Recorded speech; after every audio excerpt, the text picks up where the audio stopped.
wange erya China era nga China eno tugenda kuba tugigatta wamu n'eggwanga erya India tulabe embeera nga bweyimiridde mu bitundu ebyo. Xi Jinping ye mukulembeze mu ggwanga lino eriyitiddwa eggwanga erya China era nga ggwanga litambulira ku musingi gwa communism era ng'abasajja bano balina oluyimba lwabwe olw'eggwanga olugamba nti March of the Volunteers, okukumba kwabo abeeronzeemu ne basalawo ku lwabwe bakumbe.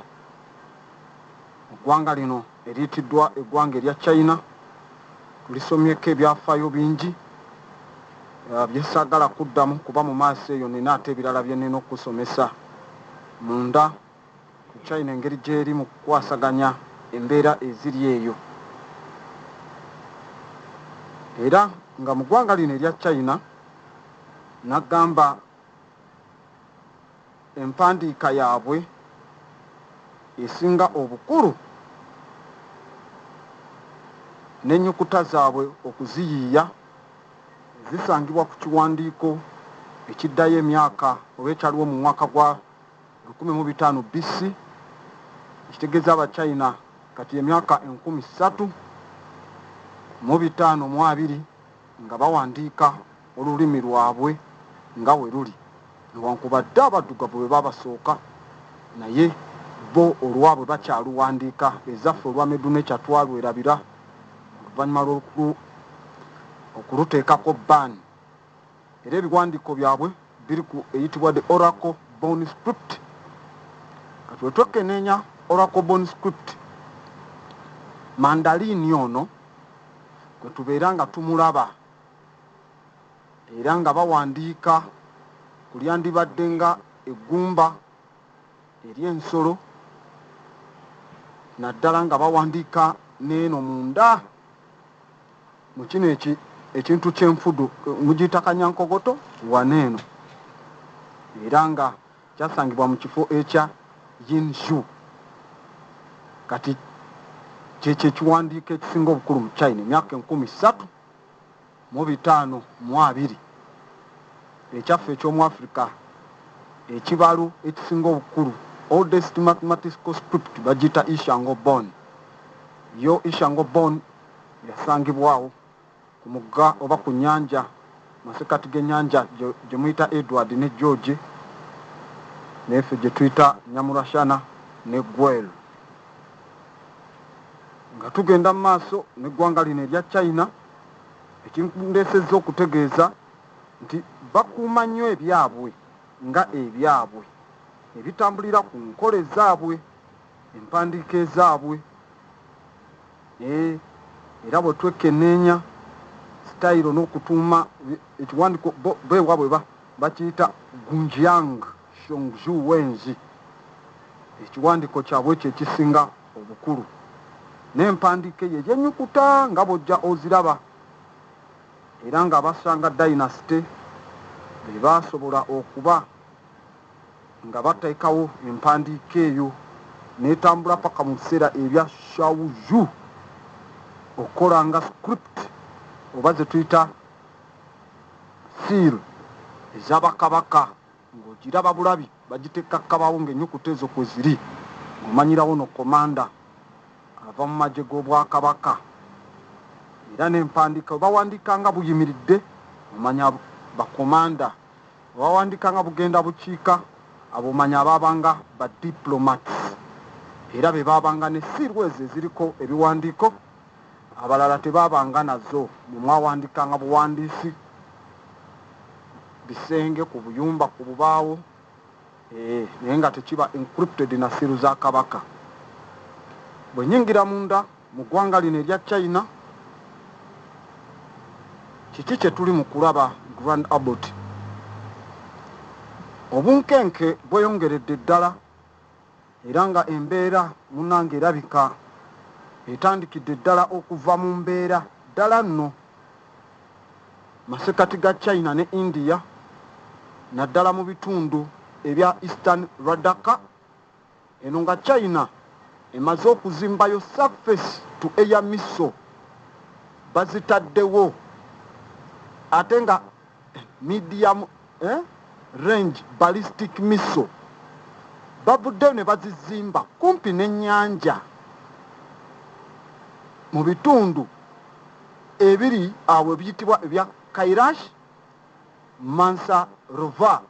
Abayindi mumanyi kyentegeeza, oba olina mukwano gw'omuyindi mugambe Kailash Mansarovar ku nnyanja awo manyi ekiriwo.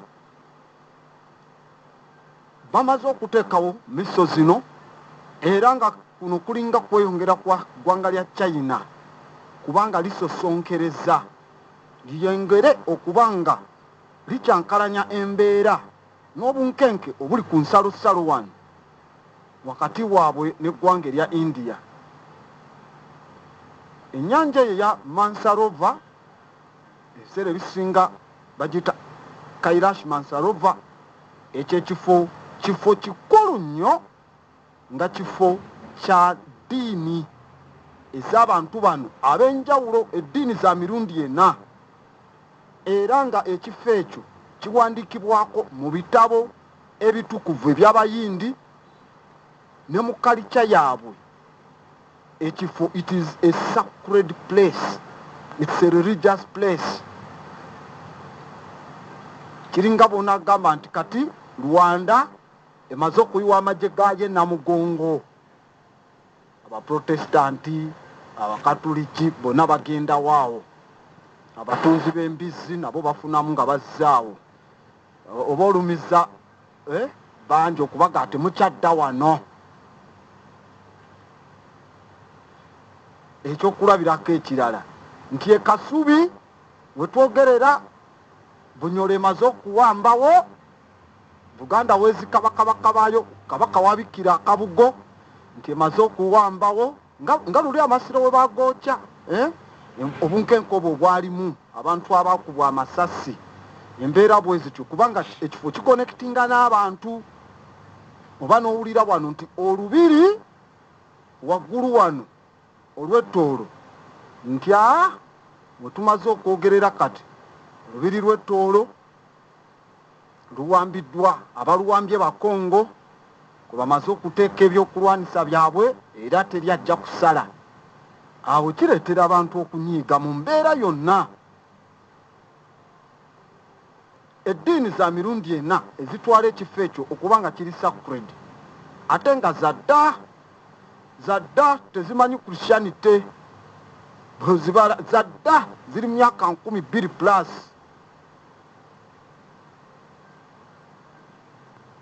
ekifo ekyo aba Hinduism bakitwala okuba nga ekifo kya Shiva ewamu ne baawe yandibadde Parvati.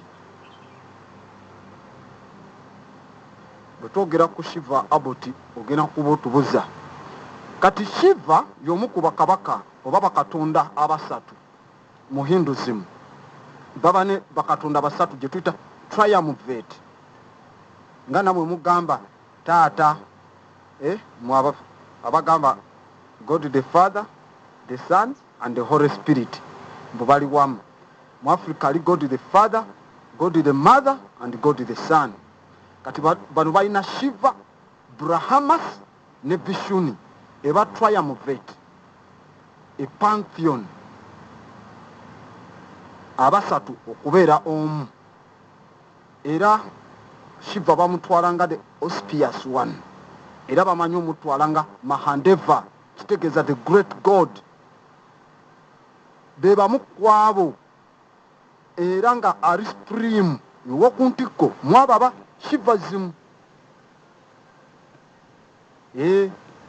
Era nga bwe wekenneenya bamutwala as God of destruction, the destroyer of evil, Lord wa meditation, ati, yoga, obudde, amazina ne deva endala zonna yabakulembera abalala, the devas oba bakatonda abalala. Era bamutwala okuba nga supreme being oba kye bayita Parabrahman. Statues bw'oziraba eza Padmasana atudde nga eyo ye sitting position egatta obukulembe omusanvu butuyita chakra obw'omubiri yentuula eyo ennuŋŋamu eya meditation ey'okulowooza era abalala bamanyi omuyita Shankara abalala ne bamuyita Rudra ne bamuyita Mahedva nayitibwa Borenatha. We are speaking about tuli kati mu bitabo tuli mu nsonga z'abayindi wano tuli mu Hinduism byonna byonna ojja kuba nga obisaba ate kati olunaku olwa Mande luno lwe lunaku lwe lwe lunaku lwe buli Mande luba lunaku lwe kati lwe tuliko era bakozesa obubonero ng'ak'omwezi ogw'ekitundu abasiraamu ke babba kye bayita Damaru oba Ringamu. Ebikujjuko bye bingi era ono yazaala abaana omuli ayitibwa Katikeya omuli omwana ayitibwa Ganesa eba njovu njeru omuli omulala bamuyita Ashokashundraye mu basajja bano abayindi era nga yagendanga n'amala ennaku 4 ez'okusiiba ku lusozi oluyitibwa Kailashi ng'agendayo ne mukyala we ayitibwa Parvati ne bamalayo ennaku 4 ez'okusiiba. Does it sound familiar? Nabbi Muhammad yagenda ku lusozi olwa Mountain Hira ne mukyala we Aisha ne bamalayo ennaku 4 nga basiiba.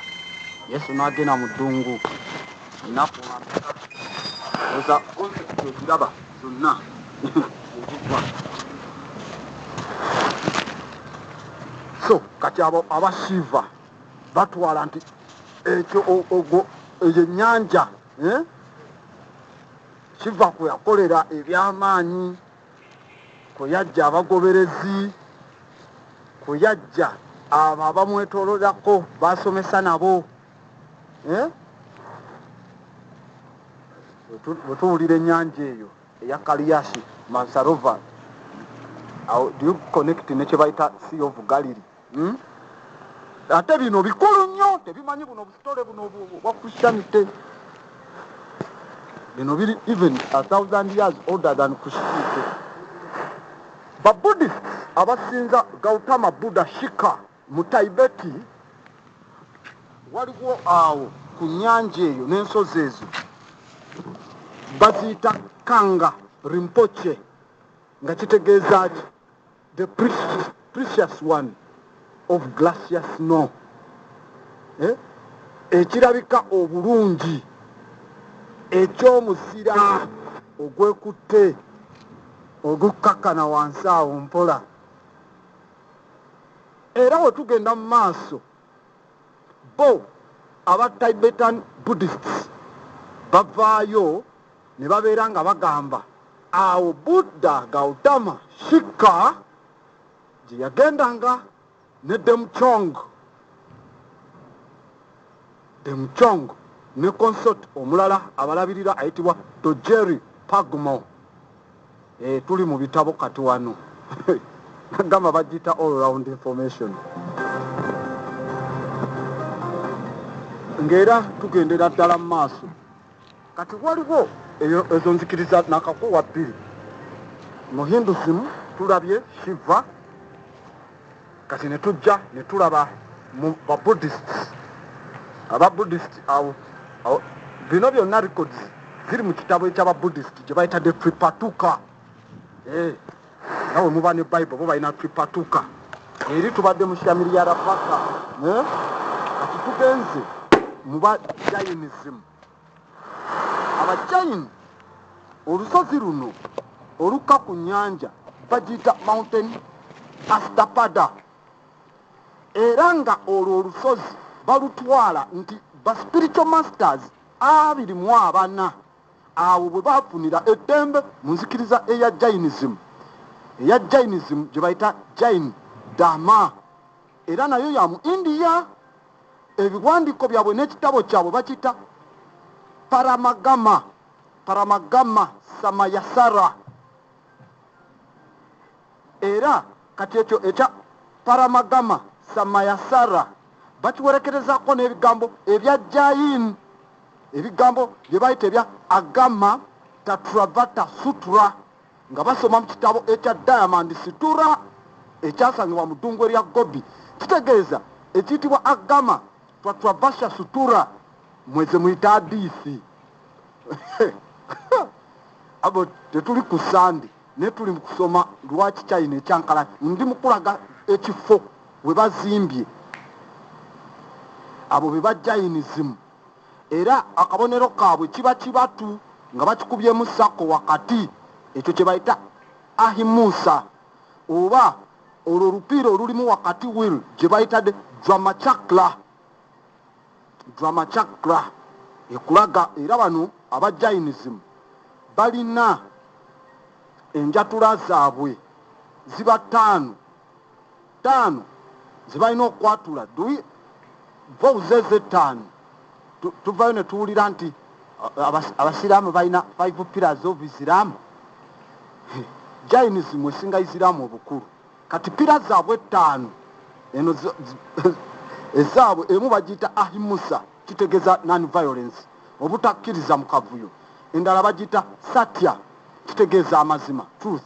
Endala bagiyita aseteya, kitegeeza obutabba. Endala bagiyita brahmachara, kitegeeza sexual continency, okwewala ebyokwegatanga.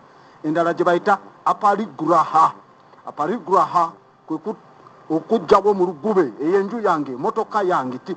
Era bano abasajja ba Jainism vegetarian, tebalya kintu kyonna kivaamu musaayi, era okuleka omubiri okufunctioningira ku bimera kye bayita mu kitabo kyabwe kye bayita paraspora prograha jivanam. Era moto yaabwe egamba namakora mantra, era yesaala yaabwe eringa gyowulira nti bisimira oba eyakitaffe ali mu ggulu. Abo ba Jainism nkugambye China ewakudde kati ezo dini ezo twakwogera ku 3 zonna ekifo kino bakitwala ng'ekitukuvu. China ekitaddeko ballistic missile. Abasajja abo aba Jainism takkirizibwa wadde okwera n'alinnya akawuka oba okulinnya ekisaani, mwabakuba ebiyenje tebakuba, they don't do anything. Tebakuba, tebakkirizibwa, era tebalinnya wadde akantu. Era wabagenda oyita ayerawo n'akeeyakagonda, akeeyakagonda aleme kuba nga anyigiriza, ekyo kye bayita jiva. Era mu kutambula okwo okw'obutakosa kintu tebula tebambala ngatto, bo nga bagiyita pudugara, pudugara. Era olumala ne bwe baba beebaka wadde okwebakira akaki kye bayita adrama, n'obutoonoona mukka asaka, kitegeeza tebookya nkoomi, tebakola ki bintuntu weebityo. Nagamba abo bonna abamu ekibasazako enviri nga ba Buddhists abamu okwewala, kubanga balina ensekere ezikwata mu nviiri. Kati buli lwozinyiga nga ogitakula ng'ekuluma ogenda ginyiga efe. Kati ate eddiini yaabwe tekibakkiriza. Kati the better way kumwa ne basigala nga kashawulini peke yake. Era bamasita baabwe ba spiritual masters 24 awo we bafunira obuwanguzi. Era obuwanguzi bwo bwe bayita gunna mu nsonga bwetyo. Era obuwanguzi bwa gunna buli omu ne bamuteekako ekyala ekirina akabonero mu kyenyi wakati. Gunna nga ogamba sigida.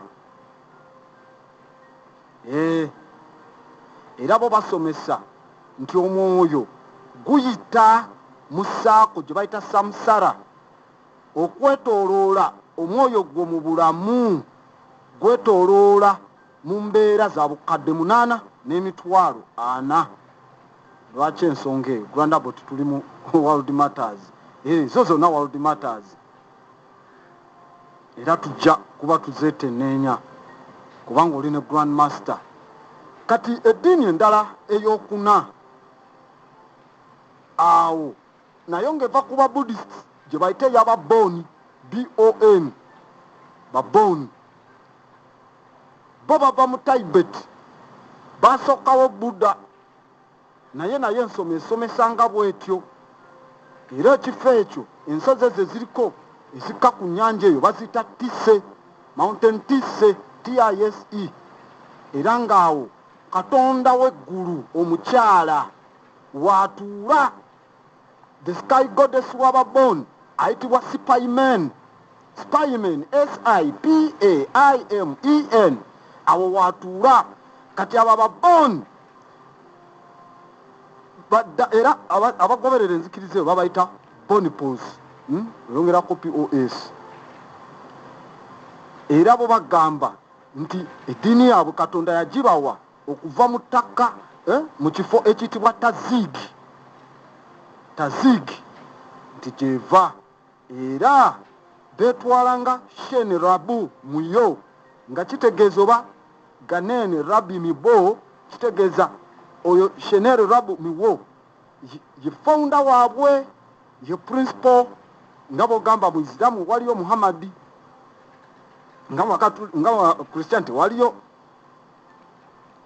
Constantine okay nga bwe tulaba mu ba 7th day waliyo Ellen G. White nga bwe tulaba mu balokole waliyo Charles Fox Parham kuba yatandika obulokole yabuyiya yaleeta okwogera mu nnimi kye bayita grossolalia riboboshiko yandereborororanderabarabambara that is called grossolalia.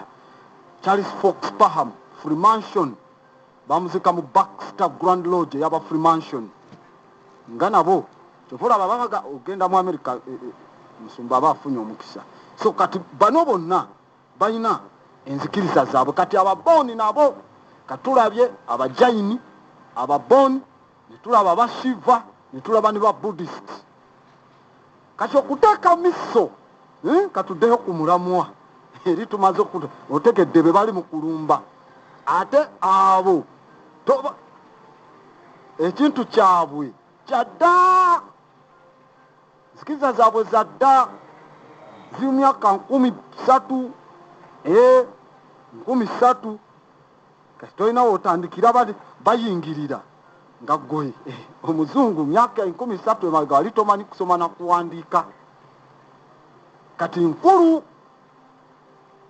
kati okuleeta n'ositula miso nga Omuchina n'oziteeka mu kifo ekiri sacred ku ddiini za mirundi ena ng'ate awo wennyini we wali emigga ena we gisibuka origini yaagyo 4 transnational rivers omugga ogwa Indus omugga ogwa Brahmaputra omugga ogwa Sutlej n'omugga ogwa Kanali eyo major tributary egatta ku mugga ogwa Ganges mwe babatiriza Krishna nga bamubatiza mugga ogwa Ganges ng'oli we bamubatiza mu gwa Yordan kati ekyo oba abayindi bonna obakutteko n'abakkiriza mu nzikiriza ezo nga si bayindi enzikiriza ezo gye zasaasaana mu North America muwa bonna babuddeyo ne bawanika amaloboozi China kyekoze tekikkirizibwa it is unacceptable tekikkirizibwa kusimba bukya ya mbizi kumpi n'omuzigiti mu ttaka ly'omuzigiti toteekawo bukya ya mbizi asegeera kati wano China kyeringa kyekoze kubanga enzikiriza z'abantu zikkiriza mu peace obutalumya obutatta China eri mu kusenda buli kimu ekitegeeza bino byabwe by'obutalinya ku buwuka busaani biki China eri mu kwokya bw'otunulira wano eno continuation ya China ku provokinga evudde ku gavumenti y'eggwanga erya India nga amagye defense kati egenze ku bayindi n'ab'enzikiriza ezo era nga tetulabawo ku line of actual control mu Ladakh ne mid sector areas ezo wayinza okubaawo omuliro ogugenda okubumbujja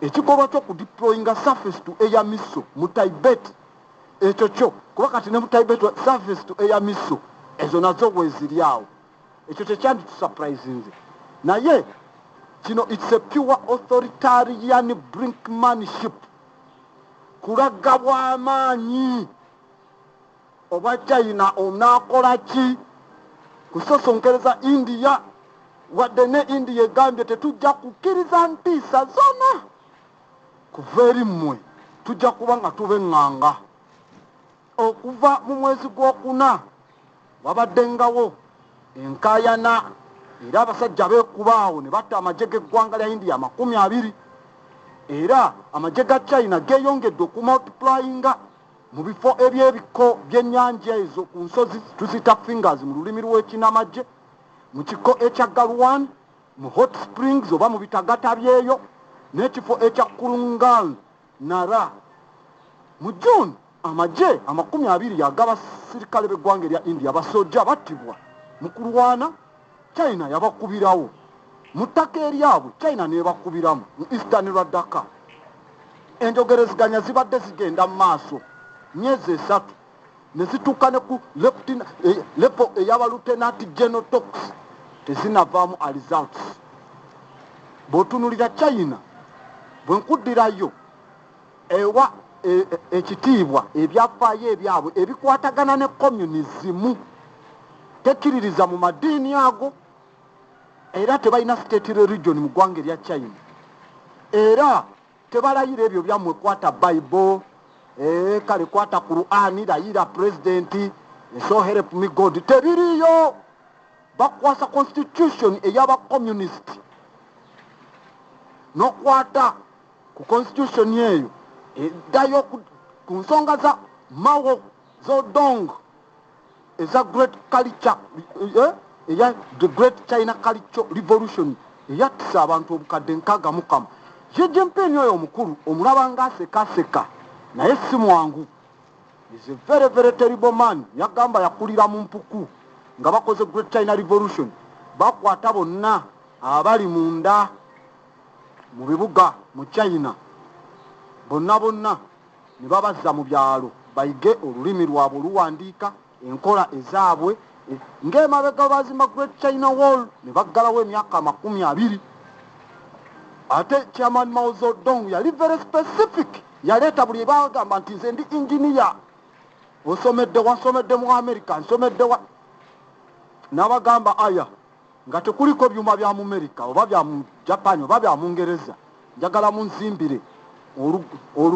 entindo ku mugga ogwa Yangtze buli engineer eyalemebwa yakola trial ba engineer okuva mu colleges ez'enjawulo ne bibalema nga kibalemeseza okozesa ebyuma ebyabwe ng'ebyaba China nga bajja kwetaaga ate batuleetere mita esoma futi mu centimeters ez'abazungu bonna n'abakuŋŋaanya mu kiko buli yali asomeddeko mu bazungu he killed them bonna n'abatta kuba amagezi baali balese ga kitumbaavu kusuulaga nsi yaabwe kati bo bakkiririza mu ebyo ebyabwe banjukiza president wa Kazakhstan ayina enkola ennungi president wa Kazakhstan kasita kuwa contract nti Saddam gogenda ozimba olutindo luno nga Saddam muzimba olutindo ne ba engineer bo nga bagamba nti olutindo olwo lulina kusitula mmeka nti lusitula tani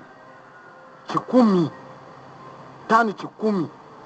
kilograms emitwalo 10 olumala oluzimba obulungi nga bagamba contract mumaze mu luzimbya bulungi nti ye nga babakwata gwe n'abaana bo ne jjajjaawo bakodomiibo mwenna abafamily nga babateeka wansi w'olutindo olwo nga president agamba muyiseeko emotoka eza taani 10 okumala ennaku nga 3 zibeera ziyitawo kati bw'oba walya ssente za sementi nga wazimba bubi we lukutuka lugwamu nawe ne lutuulira wansi kikakatako okuzimba ebituufu kola ezo ze zeetaaga nga wano so kati abasajja bano aba China tebakkiriza mu nzikiriza ezo tebaziriimu enkola ezo bwe zityo tebakwatagana nazo ezo ez'amadiini ago nabo bagatwala nga grandabot, religion being the opium of the poor, njaga y'abaavu. Era balaba ideology ezo tezitambula na communism, bo batambulira ku yaabwe. Tebafaayo eri ku bubonero okujjako kasita kiba nga kikwasaganya ku communist party yaabwe, ekyo kye batambula nakyo. Kati move y'okuteekawo military infrastructure mu Kailash, Mansarova, bunkenke bugenda kweyongera.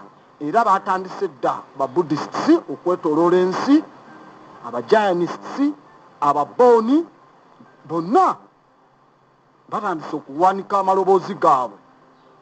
Era wano emikutu egya social media balaga obutali bumativu mu mbeera zonna, kubanga okuba nti kino ekifo kiri sacred. Eno nno ennyanja balamaga ne bagendayo, nga bwe bagenda mu mugga gwa Ganges ne bennyikamu, ne kweno ennyanja ogenda ne wennyikamu n'ovaayo nga oyozeddwako ebibi byo.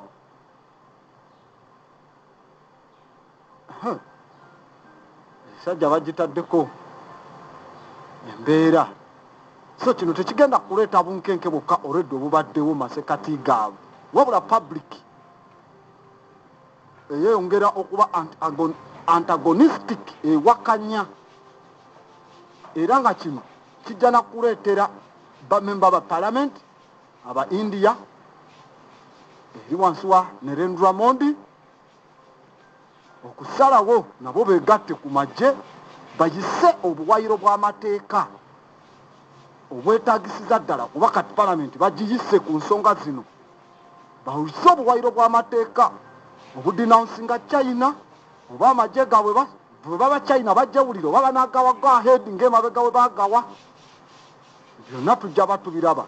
Miso base eno ku Kailash Masharaba part ya China okuba nga militarizinga n'ebitundu ebya Tibet Autonomous Region.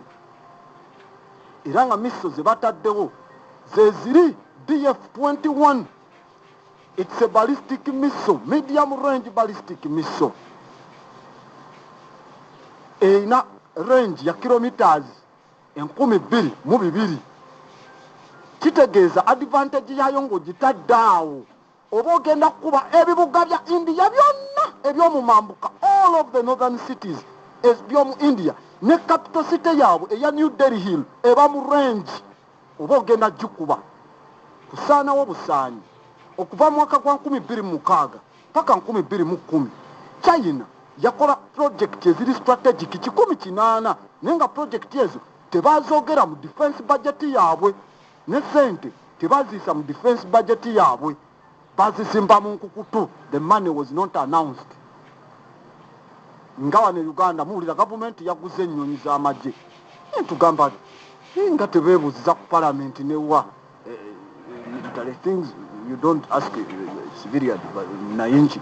So system bwetyo ebintu ebyo bikolera balufugira mu bbwa, zitera kuba dictatorial decrees and decisions.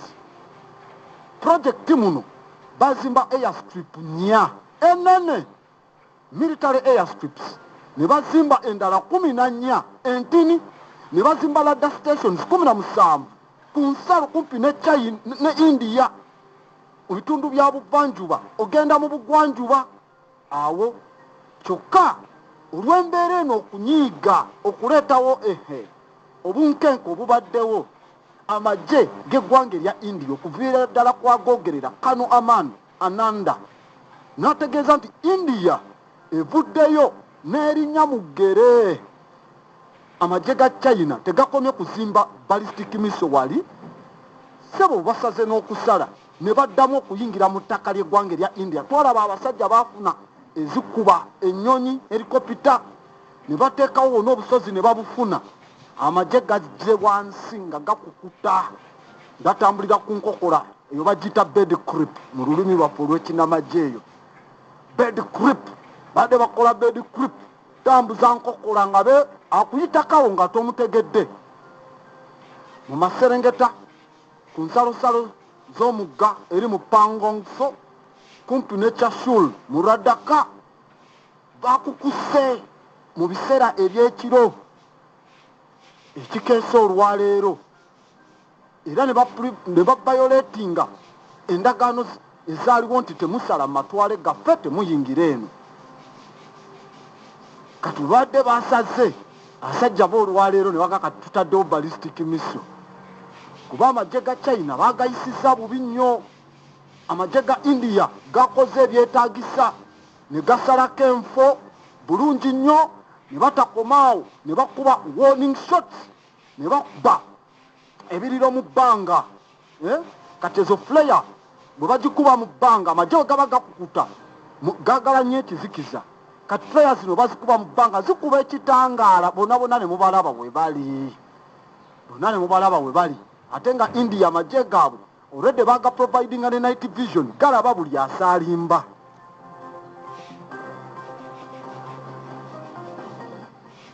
Galaba buli asaalimba era olwamaze okuba flare kwe kuwerekereza rubber bullets agatali masasi matuufu. Rubber bullets ng'era bazikuba mu bbanga munda naye nga zino teziyinza kuba rubber bullets just Kano no anyway kuba Kano gye yayogedde Kano Aman Ananda agambye oluvannyuma lw'okuba flares ono army spokesperson wa India tuvaayo ne tubeera nga ate tukuba rubber bullets mu bbanga. Ekyo statement ndowooza yakusanyusa abantu naye nga ffe abategeera ku military strategy ng'olina omulaba ali kumpi wali ng'okkirize mundu y'okuba mu rubber bullets ogenda kuba beekalakaasa. The other is an army armed infantry ey'aba China. You can't. Ezo tezibadde rubber bullets.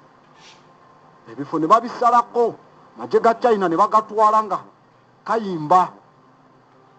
Kyokka mu mbeera yennyini gye twekenneenya mu weekend wennyini okutuuka olwaleero nga bamaze tulaga missiles China emaze opulesinga misso endala zitunudde mu ggwanga lya Japan, etaddewo misso endala zitunudde mu ggwanga erya Taiwan, neteekawo ne misso endala zitunudde mu ggwanga erya Australia, neteekawo ne misso endala zitunudde mu ggwanga erya United States of America, netakomaawo netunusa mu mawanga gonna ge tuyita ASEAN agali mu kibiina ekya ASEAN, Association of Southeastern Asian Nations.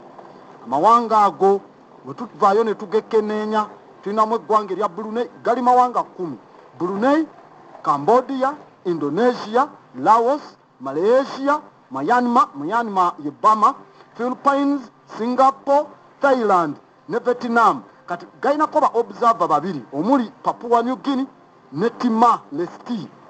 Kati gali gonna 10 gonna bagatunuza mu misso. Gwanga lya China liri mu provokinga babatunuza mu misso nga n'Amerika yaako amaato gaabo olwedde bagatunuzamu ne bagakasukira bwe twawunzikira wano kati batunuza esobola okugenda mu mainland paka Washington DC. China eri combatirede wano okugiteekako sanctions ziri Amerika gye yazitaddeko ku kampuni ezizimba ebyokulwanisa eza gavumenti y'eggwanga erya China, neteekako ne kuba director n'abamu abali mu defense department ya China okubateekako sanctions. Sajja baleka bapangulukukidde ddala, embeera erabika epangulukukidde ddala wano.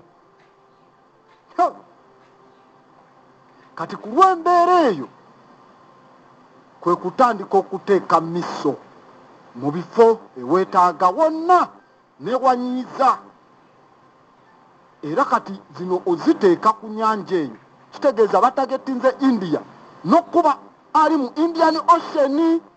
Oyinza olowooza batadde ku India yokka naye naawe asobola okuleeta warships zo olina oyita mu Red Sea gye muyita mu Red Sea mistakenly Red Sea olyoka ojje ndi ku linnya lya yekkadde olyoka ojje weetooloole ku Arabian Gulf oyingire Indian Ocean, ekitegeeza oba wakaleeta warships zo bazikasukirawo misso erina kuyita ku India waggulu paka mu Indian Ocean, tebakkiriza kusembera.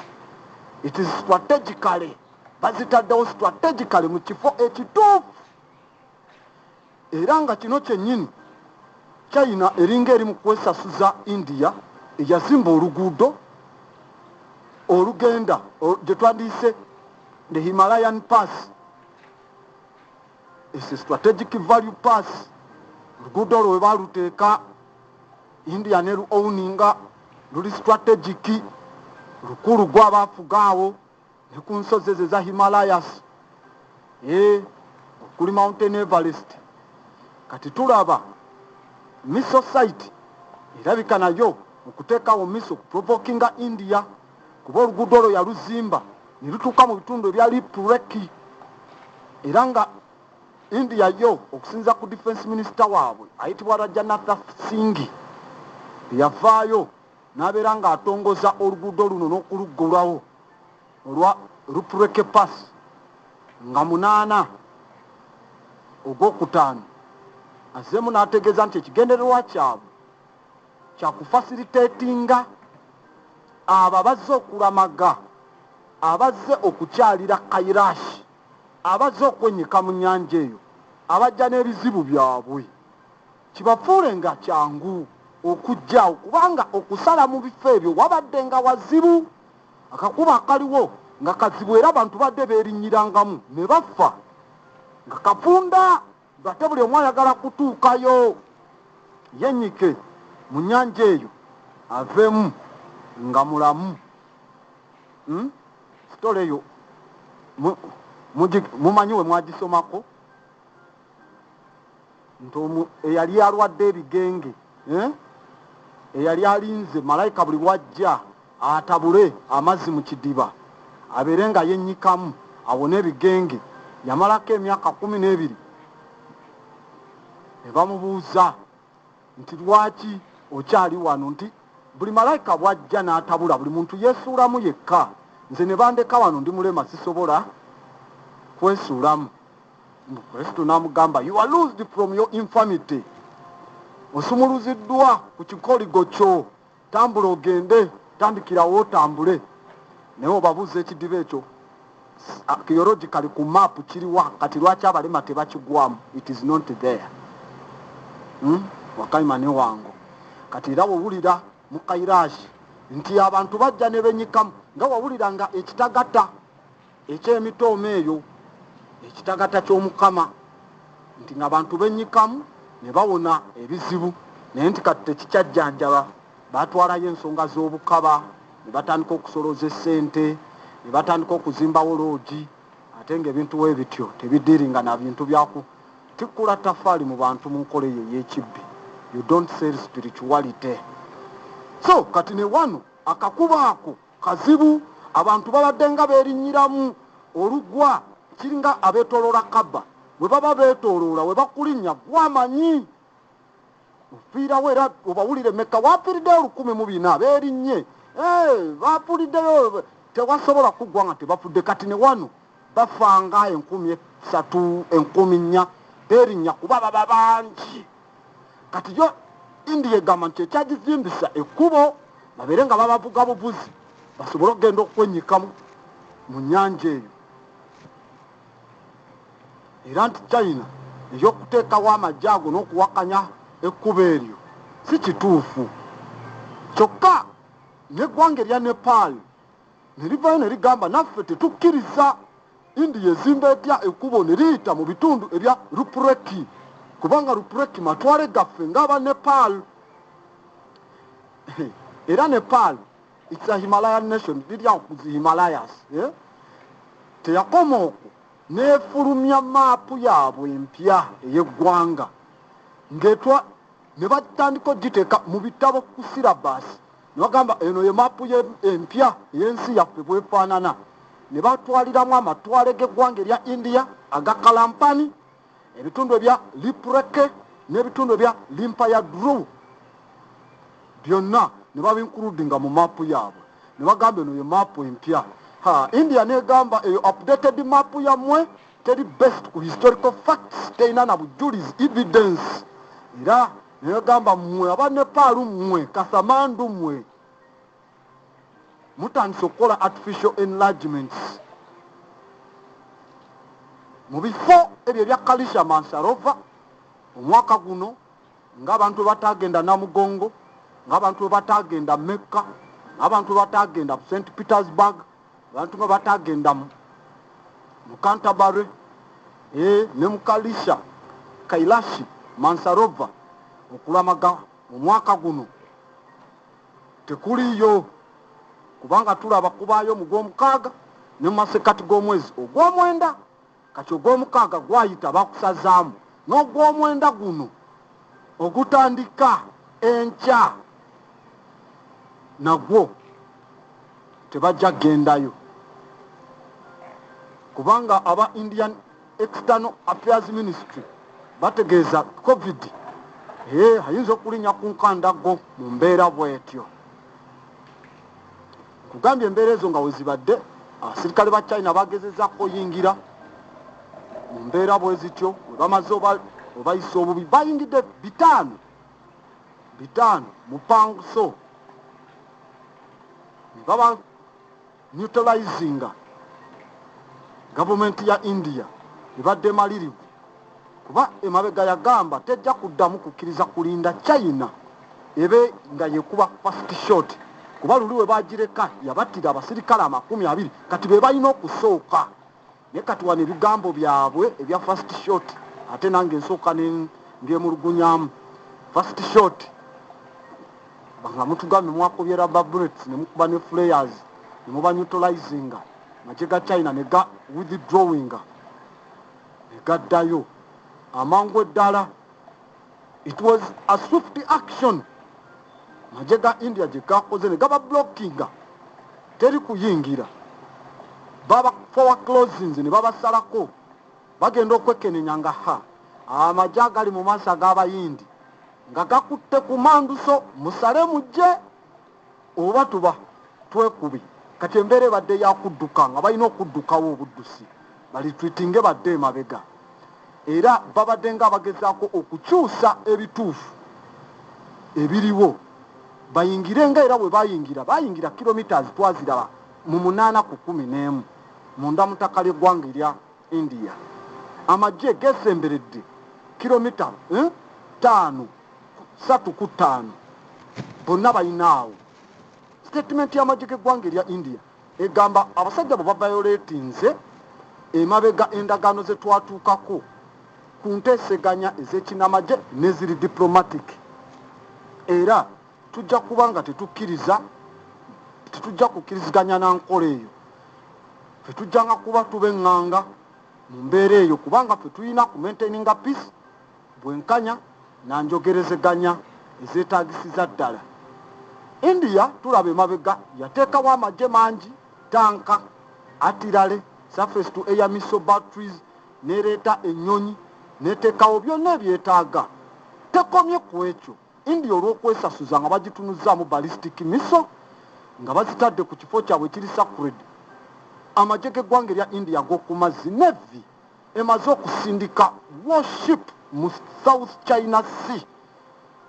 Mu South China Sea India esindiseeyo warship destroyer.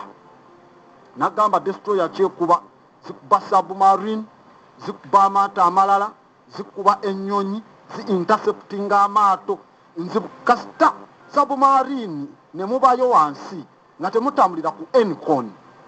Bwano baba basoma ku sonar reader, kati sonar reader eba efuna pingers, sound y'omumazzi tuziyita sonar pingers. Ddoboozi eryo lyowulira obanga amazzi gakuyingidde mu matu egakola kati ezo sonar pingers ze bawulira ne bamanya wansi waliyo. Kati destroyer ne batuka basaba nti kyekyetaaga neryoka ebakolera ze bayita sea to sea, ennyanja ku nnyanja, miso eziva ship to sea surface eri mu Baltic Sea ey'ennyanja wansi. Kati baba bajja kuba submarine eziriyo, naye abasubmarine ez'Abachina nabo warship ze balina olozabo nabo si beetegefu. Kati ne South China Sea eyo India nayo kati ebalumbye gyetayagala, China gyetayagala bagikwate, era is a frontline warship balisindise abasajja ba People's Liberation Army Navy y'Abachina gyeri gyegamba amazzi ago gafe tetukkiriza muntu mulala yenna gabaamu, era tetukkiriza asala. India egisindise destroyer. Enjogereziganya amawanga gano okugambye zikyagaanye. Era embeera ezabaddewo batudde mu kifo ekya Kishoy bali mu kuteesa, naye okuteesa kuno ng'oli ataddewo ballistic missile mukedde azitadde awo ate nga n'oli asindise destroyer. Kati kikulaga muteesa eno ebikolwa nga we bigira si bintu bya kuteesa ne mujja nga temuli armed, mulina okujja nga muli beetegefu. Olukiiko we lugaana ekivaamu kyonna bwe kityo. China tekkiriza worship yonna kuva mu ggwanga ddala kuyingira mazzi gaabwe naddala awo ku beesi ze yazimba mu buzinga obwo bwe yawamba. It's an archipelago. Buzinga bwesemberedde Separate Islands, bwesemberedde ate omwo mulimu gaasi. China yagala mudwiringa n'amafuta wasava wazibu. Kati no India basindikidde destroyer. Era nga kuno tulabira ddala ne Air Force y'eggwanga erya India emaze okuyingizaawo air defense systems, neteekawo frontline combat jets, neteekawo ne attack helicopters ku air bases endala ezitunudde kumpi n'eggwanga erya China. Kati ekiringa nti there is something ekiyinza okubaawo, enemy calculation. Kasita kisanga nga bajjeno emitwe gyabwe giri unstable, ojja kuba owulira mu mbeera bwetyo. Nakutegeeza kawe mabega nave ya China biki byerina, navy eya India biki byerina, okusinziira ku weapons abasajja bano ze balina nyingi nnyo. Era nga singa baba batandise okulwana muganda wange teruyinza kuggwa mangu, wadde India ogiraba ng'eri awo it's a state erina ballistic missile. Bwentunulako mu navy, kantuneko mu navy y'eggwanga erya India olwaleero. We finish that, nakyo kiggwe tulabe balina ki. Balina aircraft carrier emu, endala bali mu kugizimba. Balina amphibious transport dock emu, nagambe luliba lyato litransportinga amagye, tanka biki, naye nga lisobola n'okulwana, it can do assault. Balina landing ship tanks 8, balina destroyer 10 mu ggwanga erya India, balina frigate 13. Tuli ku maato navy frigate transporting amagye ekubana n'amaato, era liba lyato si bbi naye nga liri medium, si ddene nnyo. Kati balina nuclear powered attack submarine emu, nuclear powered attack submarine emu. Balina ballistic missile submarine 2,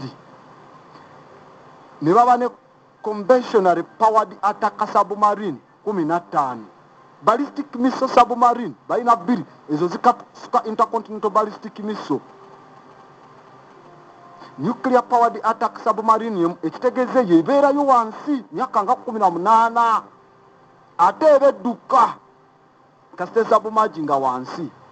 Balina covert maato gaketta ate nga gakuba gasindika ne communication ne ku mazzi gali 23. Balina kye tuyita patrol vessels offshore, large offshore patrol vessels, gapatrolingawo ku nnyanja ku mbalama ne gajja ne gekeneenya. Bwe gamala okuva eri ku manene ne gajja ku nnyanja nga bategeeza abeeri abangi frigate zibaleete bayingire, tujja yingirira wano. Olukalu tulaba luli kiriya, ago gali 10. Balina fleet tankers 4, kitegeeza ago gaba gatwala okubawa amafuta, okuba ebyetaaga obwato bwa patrol ne auxiliary nabo balinaayinawo bwe batyo. Era bwe tulaba submarine balina Aliha class ne Chakla class. Chakla class, it's an Akura class nuclear powered submarine, nkola ya mu Russia. Megatons, ebane tons omutwalo 12,700. It's an attack submarine. Kati eri Hunter class, it's a ballistic missile submarine. India yegikola ya navy zaabwe. so getuli mu kulaba muziri submarine endala balina Calvary class, balina eziyitibwa Shindagosh class, ezo zonna attack submarine, balina ze bayita Shihura class, ezo submarine kuva mu Germany ne India, endala Russia, okujjako eri eya Calvary oba Calvary eyo bagikola n'eggwanga erya Bufalansa. Omanyi submarine nzaagala nnyo kuba kyekyokulwanyisa ekisinga okuba ekyettabu. Kati tulina ze bayita deep submergency rescue submersibles, egendayo ne tax nga submarine bagikubye okubayamba okujjayo amagye okubaleetera ebyetaaga.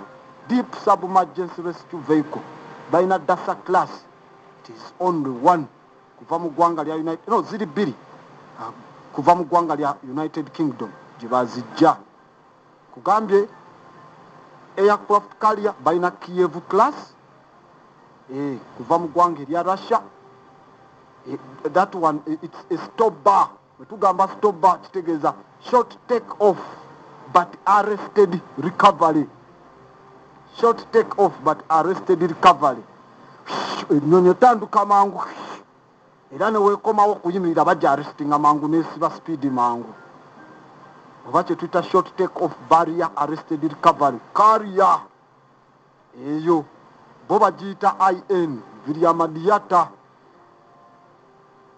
aircraft carrier, endala gye bayita Vikranta INS Indian Naval Vikranta aircraft carrier, era eri under sea trials bakyagitryinga. Kati ku destroyer babasindikidde eri Kolkata class, it's a stealth guided missile destroyer. Stealth guided missile destroyer eba ekasuka missile Kolkata class gye bamaze dde okuba nga babasindikira. Tujja kuba tuwulira. Kati ate balina Delhi class, that is a guided missile destroyer, ne Rajpati class naye babasindikidde Kolkata class stealth guided missile destroyer. Ojja kuba owulira embeera ezinaabaayo eyo. Enemy calculation buzibu bw'amaanyi. Eyo nevi yaabwe ye nevi y'eggwanga erya India nga bwe njikutegeezezza, kitegeezaawo eba eweddeyo. Kati bw'ovaayo n'otunulira ate nevi eya People's Liberation Army ey'aba China eyimiridde etya, balina submarine meka aircraft carrier balina 2, landing helicopter docks balina 2, helicopter ennyonyi amaato agasitula helicopter zokka, aircraft carrier 2 okubako ennyonyi 9 etegeeza bwe zisituka ne zijja ezo ennyonyi 108 baba bazirese kuba mmwe. Amphibious transport docks 8, landing ship tankers 32, landing ship mediums 33, ballistic missile submarine 7, nuclear attack submarine Akura class 12, attack submarine 6, destroyer 46, frigate 49, aga covert 7, missile boats 19, submarine chaser 94, gun boats gebawangako emundu ne gakuba bafrogman bano amagye agakkirira ngava mu mazzi gajja ku lukalu babasindikira gun boats 17, balina n'agasweepinga mines ez'oku mazzi water mines ago bagayita mine countermeasure vessels 36, India tegirina. Replenishment oilers 19, agali akiziriale agayamba 238. Nave ya China yamaanyi nnyo balina ziri Tanga class type 096 submarine, Gini class submarine, ezo zonna nuclear ballistic missile submarines nka. So ndulaba nga olutalo luyinza obutabalansinga bulungi. India naye emanyi tulaba China ejja mu lukiiko ng'enyooma. India knows very well nti embeera tebasobola gikwasaganya, but still they can fight. Waliwo okuba ne weapons ezo naye nga ba strategists si balungi, nga si balungi okuzibala, okubala range, bazikubakuba muntu nakuyita eri oyinza oba n'ebyuma byonna naye ne bajja ne bakukubanga. NATO yalina ebyuma byonna wadde yawangula ne Gaddafi omwaka mulamba. One man atalina ne zaataka submarine ye bazimuleetera. The nuclear powered zaali yeeyo wansi. The USS Virginia zonna zonna zaali awo. Aircraft carrier nga talina ne baleeta. Ne kati oyinza okuba nga tulabye bali balina nevi y'amaanyi. Ne weapons China y'amaanyi nnyo ku India. Wadde bonna bali mu top 10 armies. India mweri. World top 10 armies. Mweri. Naye March kujjako ballistic missile yekibalansinga eryato. Eyo Uganda n'oba nazo 5 zokka. Tewaba akwagambako. Awo mufuse bakirimanyi.